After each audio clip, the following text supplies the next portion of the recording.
تغيير فلتر الهواء بتاع العربية يا جدعان، عشان انا بغير الحاجة بنفسي، بروح اجيبها من التوفيقية بغير بنفسي. اهو الفلتر القديم اهو،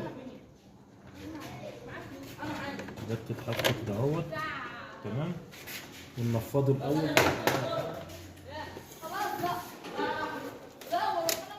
صور هو كده ننفضه كده عشان الأطفال ما يجيش عليك.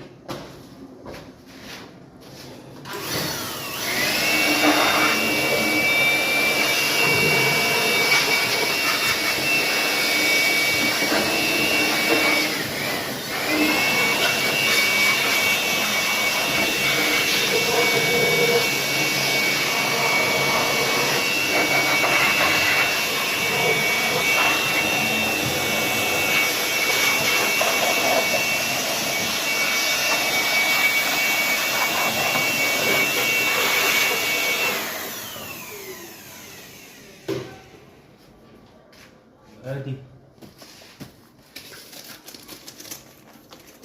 فلتر الهواء الجديد.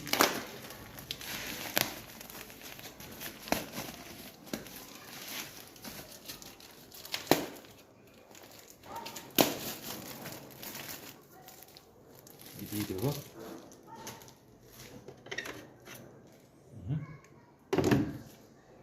كده صح، ايوه كده صح كده اهو، اسهل من السهولة.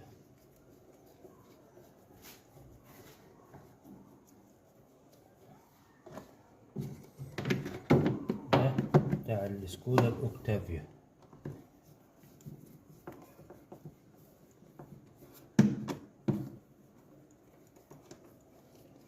بس الألماني ألماني والله، حاجة نضيفة. الألماني انسى.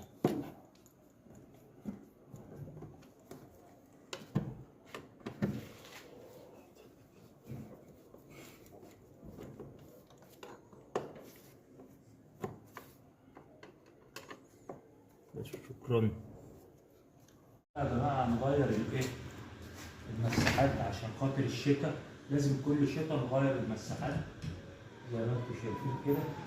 طبعا الألماني غير العربيات التانية في تغيير المساحات، الألماني غير يا جماعة كده. وادي المساحات الجديدة نفس القصة. بس تعالى بقى على اللي ورا يا باشا، تعالى على اللي ورا برضه نفس القصة. ورا غيرنا المساحات برضه اللي ورا، ادي القديمة وادي دي الجديدة. لازم داخل على الشتاء لازم تغير المساحات وتعمل صيانتك للعربية عشان لما الدنيا تمطر ما تلبسش في حاجة.